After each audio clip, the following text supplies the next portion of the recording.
Hello and welcome back to All About Community. Again, my name is Robert L. Harris and I am your host.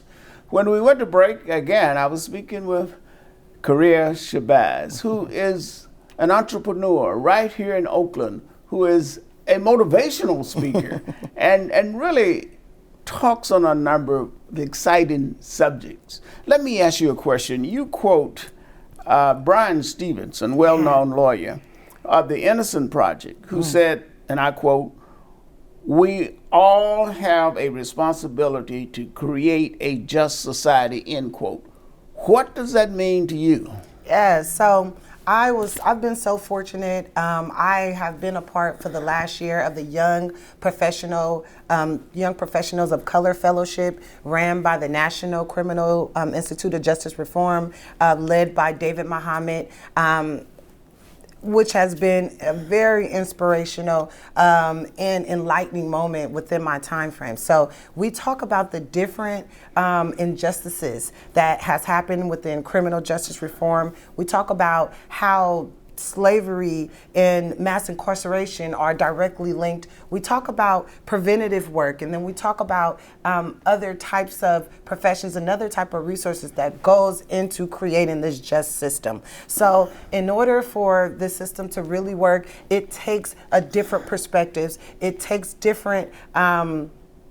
It takes different tools to really ensure that we're working together collaboratively to create this just system.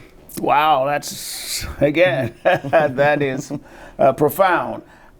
You, on your website, indicate that once you discover your talent, take off running and don't look back, end quote.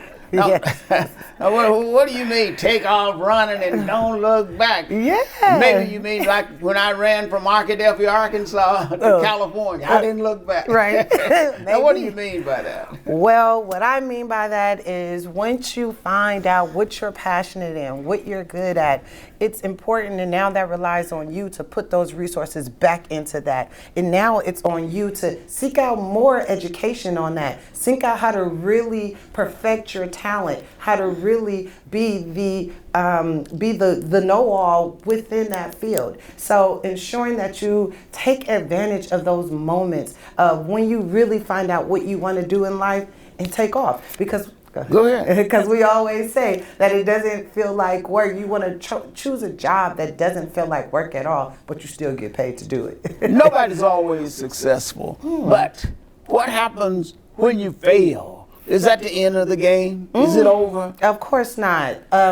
Failure is a part of success. And success is defined by what you feel, by saying what you say you're going to do. That's successful. And you got to take it one step at a time. Failure is the extremely important part to ensuring that you see where you're going to be ultimately, because it's not going to work the first time. It's not going to work the second time. It may not work the third time, but now you know what not to do. You know what direction to go in. So failing is inevitable in order for you to see those real goals you want to reach. Failing is inevitable as you try to reach your goal. I remember I believe it was Les Brown or somebody similar to that who said that if you get knocked down, let it be on your back. Yeah. Because if you can look up, you can get up. Yeah.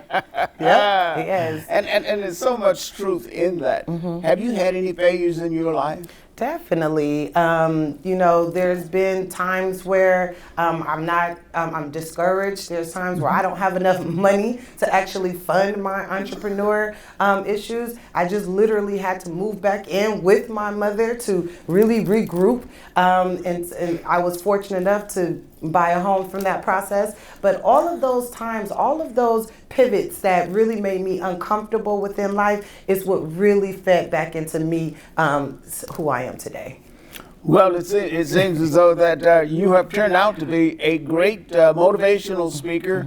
Now, let's talk for a moment about community engagement. How do you measure that, and what is your definition of community engagement? Well, measuring community engagement, it's all about the level of how you wish to engage. So, if you're a resident if you're a resident, I always say that you want to take those surveys, you want to speak to your politicians, you want to show up to those community events so that your word and your voice is heard. If you are a small business owner, you want to make sure that you're collaborating with other community-based organizations and that you're providing more than just a service. No, you should be actually providing those resources for those same customers who come and shop at your store every day. And if you're a large corporation, you should be building a pipeline so that those people within that community make up your staff, make up your people. You know, there's no reason why we got Pandora, Credit Karma, and all these big tech businesses and that they don't make up the people that look like us. You have to create those pipelines so that that community so it can be authentic community engagement wherever you at. Yeah, I went to a nail shop to get my toenails done, and I can't find a black person doing that, and that is